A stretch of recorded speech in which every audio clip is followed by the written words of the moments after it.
So what I'm going to do right now is I'm going to crunch 1400 years of Islamic history in 5 minutes and make it as exciting as I can possibly make it.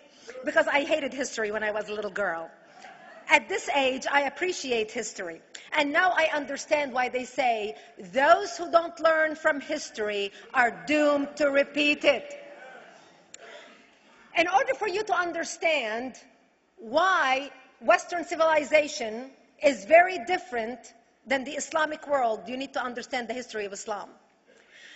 When Prophet Muhammad supposedly revealed his revelation from the angel Gabriel that he is supposed to be the last of the prophets in the early 600s, he started preaching in his own city, Mecca.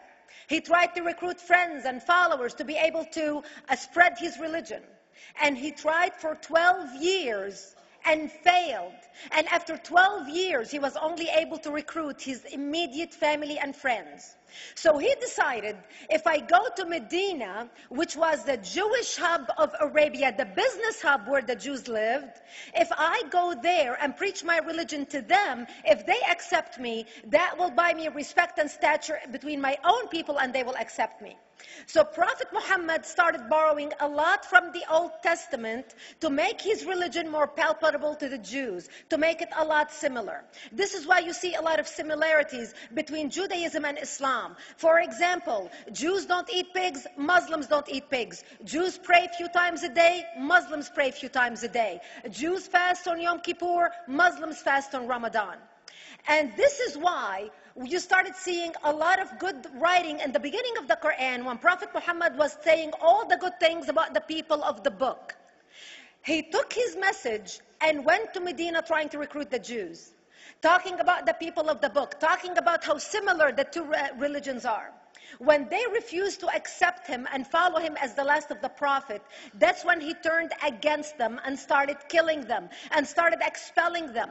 That's when Islam went from a spiritual movement for the first 12 years of Islam into a political movement cloaked in religion after the year of the Hijrah, after Muhammad went to Medina and the Jews did not accept him.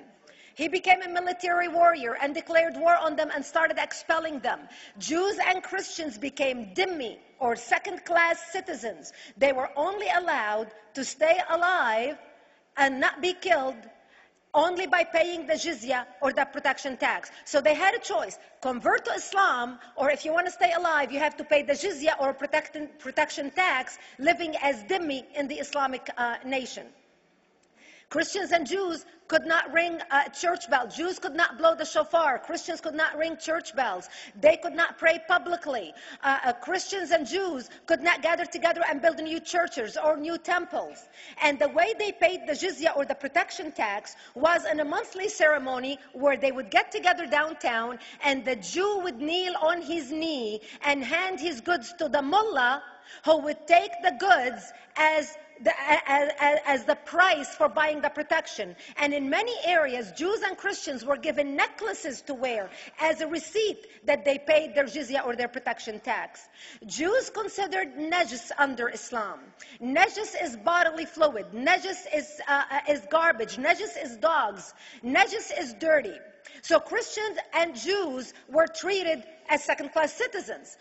Islam continued to grow. As Islam grew, more people became dhimmi or second-class citizens. Jews and Christians were given identifiable clothing. The yellow star, which was given to the Jews that most people think is a German invention. It was actually an Islamic invention in the 9th century in Iraq by the second Khalif, Khalif al-Mutawakkil of Iraq, who invented the yellow star for the Jews to be identified as they walked down the street. Because Jews were considered najis, if a Muslim man or a Jew walked on the same side of the street, the Jew had to cross the other side so the Muslim man can walk, so he's not dirtied by the filth of the Jew. Christians were given the zunnar, the belt, which most of you men are wearing right now. That was an Islamic invention for the Christians. Islam continued to grow. They went all the way to Jerusalem. They conquered Jerusalem. Christians couldn't ring their church bells in Jerusalem. The Pope in Rome in 1090 told the Christians, how could you sit idly by and allow your brethren to suffer like this in the Holy Land? You need to go liberate the Christians. You need to go help the Christians. That's why the Crusaders were launched. The Crusaders were not launched because they just felt like waking up in the morning and going and converting a bunch of Muslims or beheading them. The Crusaders were launched to liberate Jerusalem. And they were able to liberate Jerusalem for less than 100 years before Salah ad-Din al-Ayyubi, Saladin, took it back, and Jerusalem remained under Islamic control until 1967, when the State of Israel liberated Jerusalem, where Christians, Jews, and Muslims could pray under the same sky.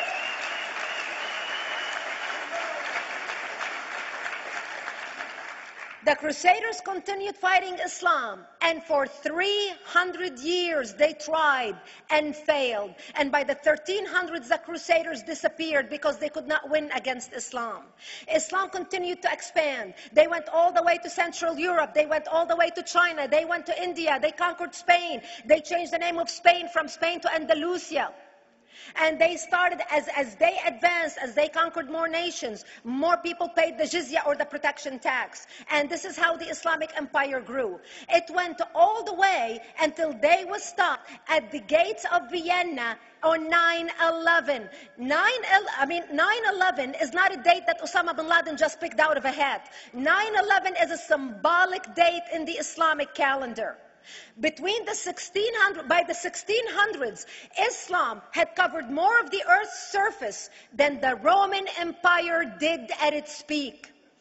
Between the 1600s and the 1800s, the Europeans were experiencing the European Industrial Revolution, where the Europeans were able to invent products on factory lines, where they are able to make money and sell products, which gave them the money to build a strong army in order to fight the Muslims. And that's how they were able to stop them at the gates of Vienna on 9/11. The Europeans started the pushback against Islam. They pushed them out of Europe. They pushed them out of all the way to the Middle East and North Africa. By 1924, the Islamic Empire ended. In 1924, the Islamic Caliphate ended in Turkey by President Ataturk, who was a secularist. He ended the Islamic Empire, and he gave women rights to vote. He gave women a right to an education, a right to work, a right to choose a husband. He forbid women from wearing the hijab. He forbid men from wearing the beard. The Muslims hate him so much that they consider him a Jewish agent, because they believe that his mother in her bloodline was Jewish, and that was the influence on Ataturk.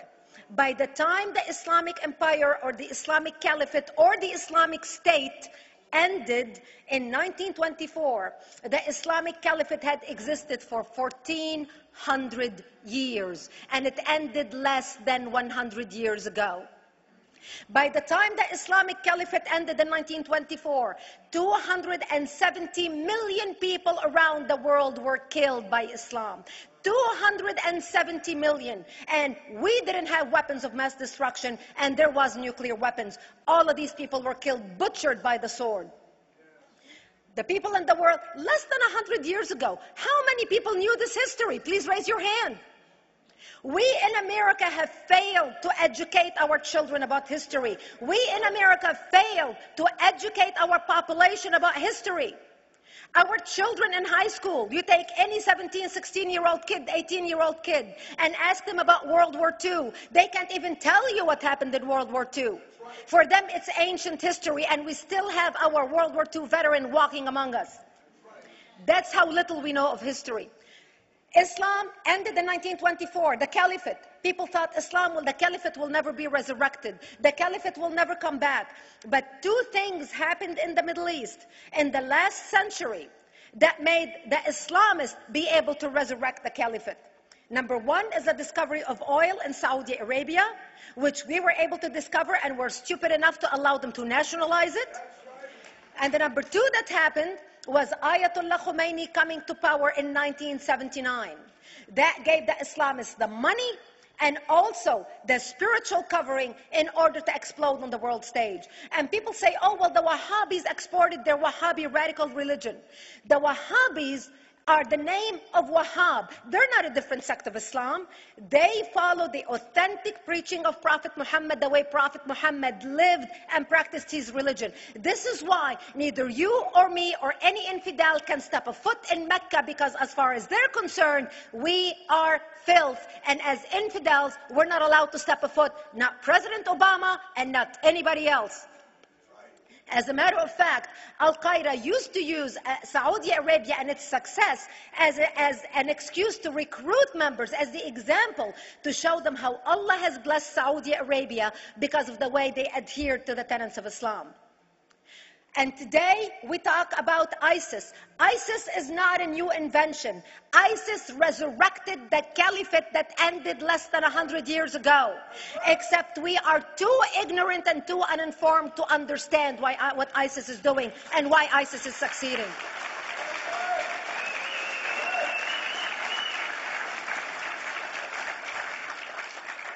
Two things you need to understand about Islam and the principles of war in Islam. One is the law of taqiyya, which means lying and deception. It means that a Muslim man can lay his hand on the Quran and swear that he is telling the truth, knowing that he is lying, but also knowing that the Quran will forgive him because he is advancing the cause of Islam. The second thing you need to know about is that the Treaty of Al-Hudaybiyah, which is an Islamic principle of war and a model on how to deceive your enemy when you have to sign peace treaties with your enemy. And it is based on an example by Prophet Muhammad. Prophet Muhammad was attacking the Meccans and their caravans when he was living in Medina. One day he attacked them because this is how he got the goodies. He would attack them, rob them, and spread the goodies among his men. And this is how he was able to recruit, because this is how people made money without working. And so he attacked the Meccan caravans. When he realized he's not able to defeat the Meccans in that city of Al-Hudaybiyah, in that place, he signed a 10-year treaty with them. Does that sound familiar? Yes. A 10-year treaty with them that says he will not attack them, he will have peace with them, he will not declare war on them. Muhammad used the treaty for 2 years to build his military, strengthen his army, and when he realized he was strong enough to attack his enemies when they least expected it, because they thought they had a peace treaty with Muhammad, he broke the treaty, attacked them 2 years later, and Mecca fell within 24 hours because they were not expecting the attack. And that became a principle of war in Islam. And to give you an example of how that is practiced, this is why anything signed with Iran means nothing to them. And to give you an example of how this law has been put to use in recent history, Yasser Arafat, who's not an Islamist, but he is a Muslim, met with the Israelis and signed the Oslo Accord in 1993. Remember all the handshaking at the lawn of the White House?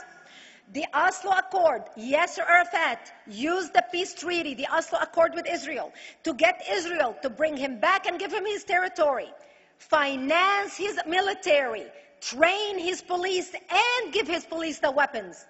Yasser Arafat broke the Oslo Accord 8 years later, didn't even wait 10 years, and declared the second Intifada in 2000, and all hell broke loose. He used the same treaty to win and deceive against his enemies and deceive his enemies. When Jordanian press, after Yasser Arafat signed the Oslo Accord with Israel, and Egyptian press would interview Yasser Arafat, and they would say, how could you sign a peace treaty with the devil? How could you sign a peace treaty with the Jews? Yasser Arafat will tell them, remember Hudaybiyah. That's all he would have to say. The whole Muslim world knew exactly what Yasser Arafat was talking about. We in the West and the Jews in Israel, it was over their heads. Nobody understood what Hudaybiyah was referring to. And this is the type of deception that we are dealing with. So when Iran signs a peace treaty with the United States for 10 years, they are using us as useful idiots, as gullible, ignorant people who are signing a peace treaty with the devil in order for Iran to continue her thing. In this deadly game of thrones, there's no place for America or for Israel. We don't have to gamble with our future and with our children's future. Elie Wiesel. And I wish I could promise you, Elie, that the lessons of history have been learned. That is why it is so important to be wise about who we're going to put in the White House next year.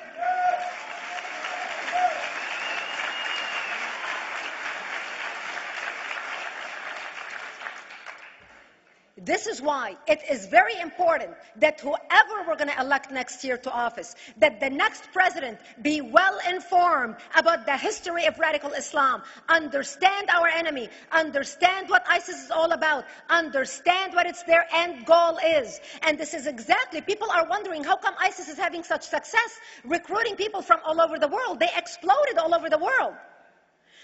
The Pew Research did a poll. And of course, the Pew Research is not Brigitte Gabriel, is not Fox News, is not Tony Perkins. The Pew Research did a poll in 2013 when they went around the world and interviewed Muslims from Islamic countries all over the world. And they asked them two questions. Would you like to have Sharia law as the law of your country? And would you like to see the Islamic Caliphate? And remember, this was in 2013, before ISIS.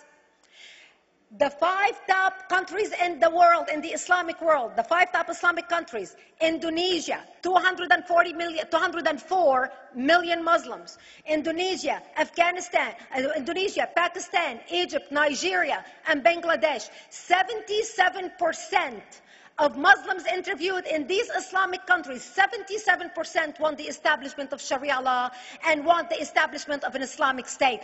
That means 77% of the world, quote, moderate Muslims agree with the establishment of ISIS and what ISIS is doing. Let's not fool ourselves.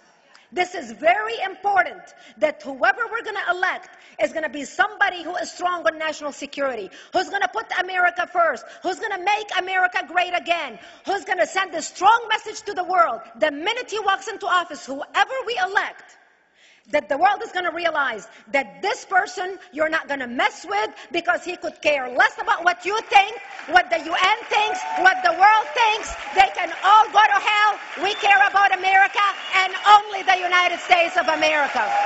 I hope that we learn from the lessons of history, that we learn from the Elie Wiesels, from the Brigitte Gabriels, and many others who are warning America about what's to come. May God bless you one and all, and may God bless the United States of America.